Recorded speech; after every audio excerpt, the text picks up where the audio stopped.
Welcome to the Smart Care Team Spotlight, presented by Care AI, the Smart Care facility platform company and leader in AI and ambient intelligence for healthcare. Join Molly McCarthy, former CNO of Microsoft, as she interviews the brightest minds in healthcare about the transformational promise of AI and ambient intelligence for care teams.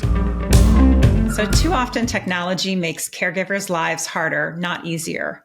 It's time for smart technology to empower care with a more human touch. Today, I am so thrilled to have the nursing visionary who literally wrote the definitive book on innovation in nursing. Two of them, actually, and I think I see them in your background. Dr. Bonnie Clipper as our guest on the Smart Care Team Spotlight. Dr. Clipper founded Innovation Advantage after more than 20 years as the chief nurse executive when she had the opportunity to commit to innovation during her Robert Wood Johnson Foundation Executive Nurse Fellowship, and then jumped at the chance to become an ASU AONL Executive Fellow in Innovative Health Leadership. She is a trailblazer and was the first vice president of innovation at the American Nurses Association, where I actually met Bonnie, where she created an innovation strategy to bring over 4 million nurses into the innovation space. Her unique understanding of operations, strategy, workforce, and technology make her the perfect bridge builder to create new workflows and processes to ensure that technology improves care and experiences for everyone. So welcome, Dr. Clipper, and thank you so much for joining the Smart Care Team Spotlight. It's great to have you with us. It is awesome to be here today, Molly. Thank you. Well, I'm going to get right into one of several questions. And I just wanted to start by reflecting on the challenges for our traditional inpatient nursing teams. I think we know many of the problems that exist today, both pre-COVID and post-COVID. And you personally have been on the bleeding edge of nursing innovation for decades. And today, transformational changes in current models of care are needed more than ever. Recognizing that keeping the status quo or making small incremental changes are no longer acceptable, how do you prioritize where to find the quick wins that can fuel a transformational journey? That's a great question. We've both been nurses for a while, so you know that there aren't many times or many opportunities that we have to completely transform care delivery. So I think we're at one of those times, right? We've moved through primary care nursing, we've moved through team models, we've moved through patient-centered care, and because the workforce, with the challenges that exist today, it's only going to get more difficult. I don't believe we've even come close to hitting the bottom yet with shortages, not only of nurses, but physicians and other disciplines as well. We know that we're seeing student nurse applications decrease for the first time in over 20 years. So I think we have to change the care delivery model, and I think this is our opportunity to do that. For organizations that continue to be rooted very deeply in traditional care delivery, I think we're going to start to see those organizations have a very, very difficult time delivering quality and safe patient care. So in my opinion, this is not an either or, it's going to be an and. I think we're going to have to find the appropriate technologies and people to create care models that allow us to provide safe patient care. I love that, the combination you just mentioned of the tech and the people to create those new models of care is so important. And with that spirit of people, what is your vision for the creation of smarter care teams? And how can practicing in that environment address such challenges? You mentioned the different models before, team nursing, primary care nursing. But as we move forward, ensuring our teams are smarter. Yeah, that's a good question. And so often we're talking about changing or revising teams, even in today's world. And what's funny is that so many of these conversations literally are dusting off things we did in the 70s, 80s, and 90s. I'm not sure that that's very innovative, or maybe it's a way to try something that worked for a while at a different period in time, maybe it will work again. I like to challenge some of that thinking, though. For example, when we talk about care teams, these are man-made or women-made rules, right? We decided that the team meant humans. We can change that. What if the care team was comprised not only of people that had very specific functionality and roles? What if we also added service robots to the care teams? Think about the 36% of the time that nurses spend hunting and gathering and fetching on non-value added activity, including documentation, right? What if we simplified and streamlined that work? No, I love that. I think that there are so many tasks, as you mentioned. I think you said 36% that are administrative that we can potentially offload to technology or to some other personnel that might not be fully licensed, and really push our clinicians to work to the top of their license. I think most every health system that you've probably worked with and I've worked with over the course of many years has done a pilot more recently for virtual nursing. And we talked a little bit about what worked in the 70s and 80s. And I think one challenge is that the pilots are very slow to achieve scale and to really roll out across the health system. What are your thoughts around, or what are you seeing around the limitations of workflow redesign, tech, as well as cost justification currently? And then the second part of that question that I want to weave in is, how do we overcome those limitations to accelerate time to value? Great separate questions. And I'm going to try to not forget part two.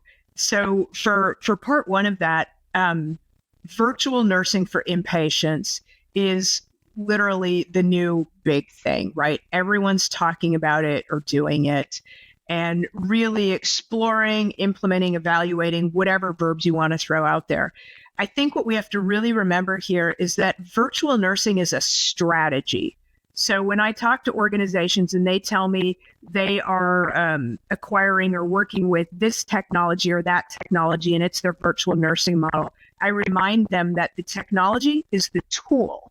The strategy of virtual nursing really requires a lot of thought and planning.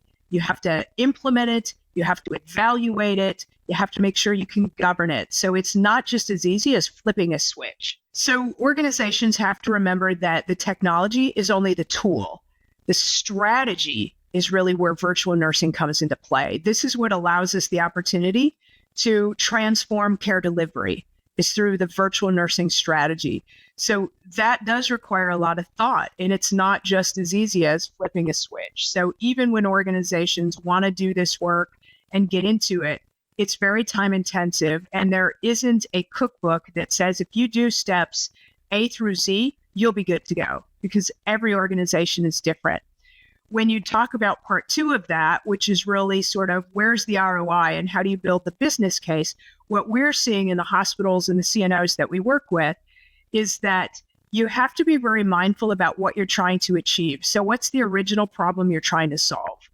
And while there is not yet an aggregate database of all of the results we're seeing around the country, remember, virtual nursing is 15 years old, but it's been around in its present state for around 3 to 4. So what we know is that there are patterns that we are seeing emerge. There are patterns of improving nurse turnover. There are patterns of improving patient experience through HCAHPS, reducing length of stay, improving throughput, decreasing readmissions, depending on the technology you use.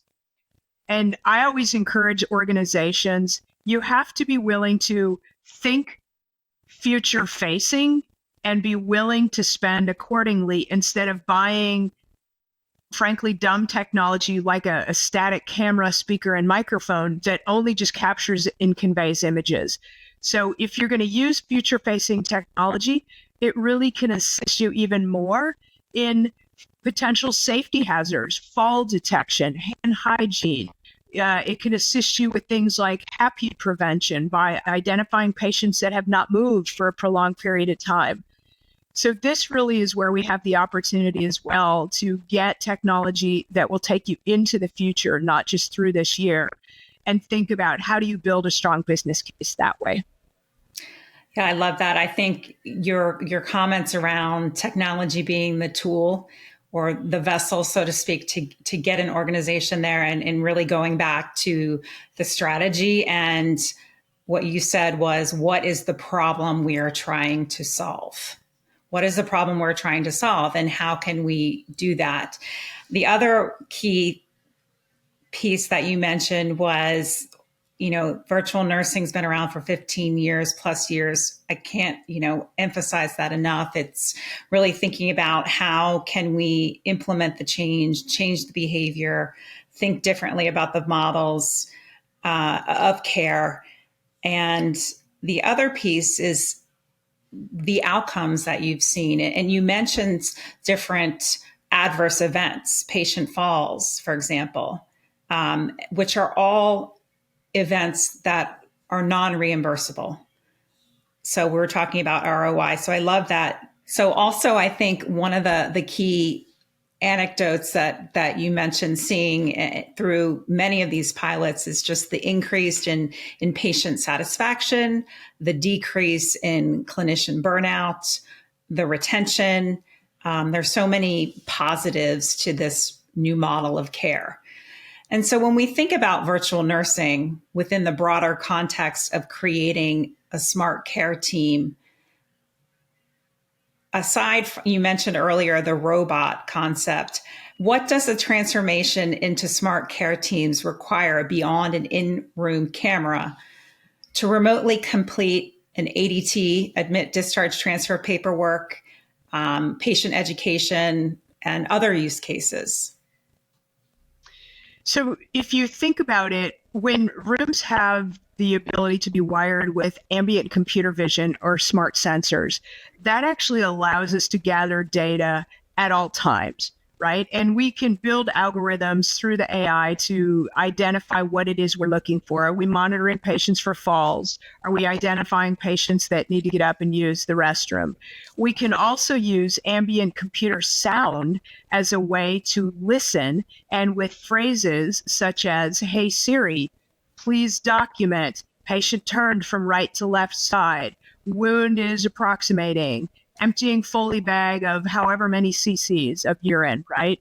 In technologies that have that smart sensor application, we not only can use the vision piece, but we can use the sound piece.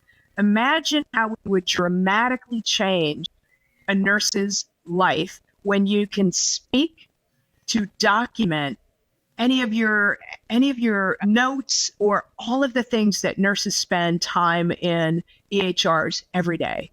It's a tremendous amount of time, and that administrative burden is very, very heavy. It's required. It's a necessary evil. And we talk about simplifying that through keystrokes here and fields there. Imagine getting to the point that you could speak the documentation, and it can use, even if we decide that we want to use generative AI to create better notes, we have the ability to improve the nurse's work life by adopting the technology that is available today to make this better and safer for our patients. Yeah, that's great. I think beyond the camera, beyond that vision really is that ambient piece that you mentioned, the sound is really critical in driving nursing, I would say, to the next frontier. Absolutely. You mentioned a couple different use cases for virtual nursing. I'm wondering if you've seen or researched any additional use cases that can be addressed with AI and ambient monitoring layered in with virtual nursing, aside from the ones we've already discussed. All right, so let me take a running start at that. So since literally I'm the one that's been publishing on different models of care for virtual nursing, there's two models. One of them is the ADT, the admission, discharge, and transfer model. The other one's the care partner model. So from an AI perspective, I absolutely think we will utilize AI to assist us in the documentation of admissions, limited assessments that happen through the optics and the visioning, or just frankly, the nurse in the box, the virtual nurse. We also have the ability through discharge to make that life much easier when it comes to MedRec or medication teaching or discharge teaching. So I think there's definitely use cases in the admission, discharge, and transfer processes. On the flip side of that, when we look at a care partner model, that really means we are going to scale the work of the virtual nurses and the technology so that we can provide a lot more leverage on those that are off-site to assist the nurses that are the direct care nurses. So some of those use cases look like dual nurse verification processes.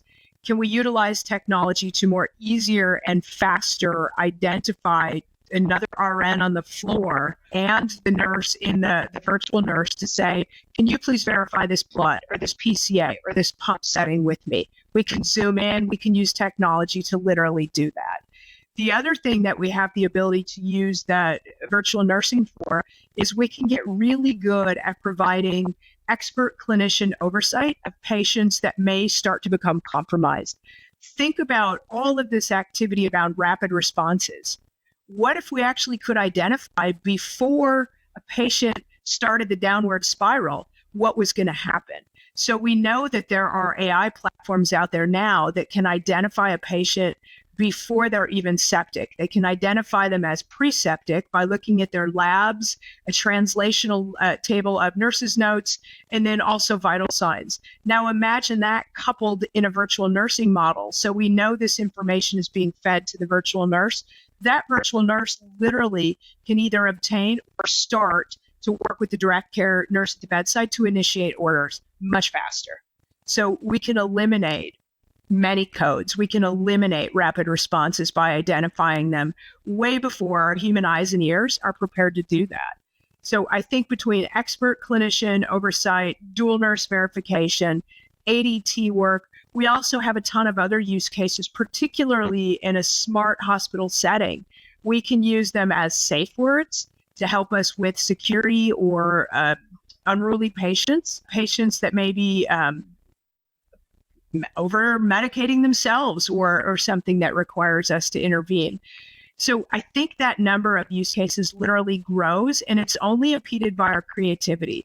Everything from patient education to family education to literally bridging the gap between the family who might be offsite and the medical translator and interpreter. So I think the use cases are unlimited at this point in time. And as we even add more technology to them, they're going to be much more accurate, much more efficient. And I think that's where we're going to see the value for the nurses that are the boots on the ground. It will start to relieve all of this workload that's almost impossible that they have to pull off every shift to be successful. Right. No, I'm just going to reiterate for our listeners the use cases. We talked about ADT. We talked about care partners. I like the concept around dual nurse IDs, for example, for specific medications or chemotherapy, expert clinical insight, the rapid response concept, and really moving that towards patient safety and quality. The patient education, the family education, really important, especially to have that one-on-one time. The staff safety, I speaking with someone else more recently, and they mentioned that as well. Unfortunately, that's the world that we live in right now. And I think going back to a comment you made with the AI and the technology is that instead of having the nurse delve and sift through all the information, it can be presented to the caregiver in an easily digestible manner. I think you said fed was your term, but I think that's so critical. We have so much information, and are we using it to better patient care? And then, I'm going to go back to something you said earlier, in that it goes back to, our use cases is what is the problem we are trying to solve? So let's get creative around that. Absolutely. And it's crazy to me that we're still trying to convince hospital leaders, CNOs, and nurse leaders to actually think differently, right? Talking about adjusting your staffing ratio is not innovation. Identifying technology that can assist you in changing your care delivery model, we're going to run out of runway. So literally, when I wrote the innovation handbook, it was specifically to help tee up a lot of content for nurse leaders that are looking at ways to approach the problems that have been longstanding problems and to try to come at them from a different angle. So I applaud leaders that are working on this each and every day. We really have to just continue to try to poke and poke and poke until we break through the noise and find something that works. I couldn't agree more. And our listeners are really, from different hospital systems, nurses, CNIOs, CNOs, and their care teams. And obviously, you've got a really unique perspective of having walked many miles in each of their shoes, from bedside nurse all the way to innovation leaders. And I'm just curious, if you were to leave our listeners today with one piece of advice, practical piece of advice that they could leave here today and go do, what would that be? When I go on site visits and talk to organizations about virtual nursing, I say, plan and spend more than you think you need to, because it will help you as you literally move forward. Otherwise, you are going to be stuck with today's technology that is going to be outdated by the time you install it. I love that. So, Dr. Klipper, her advice to everybody out there is plan and spend. Plan and spend more than you anticipate so that you are not stuck in today's tech to solve tomorrow's problem. Well, thank you so much. It was a pleasure having you on our show today, Bonnie, and hope to see you soon. My pleasure, Molly. Thank you. Thanks for listening to the Smart Care Team Spotlight. For best practices in AI and ambient intelligence and ways your organization can help lead the era of smart care teams, visit us at virtualnursing.com. And for information on the leading smart care facility platform, visit care.ai.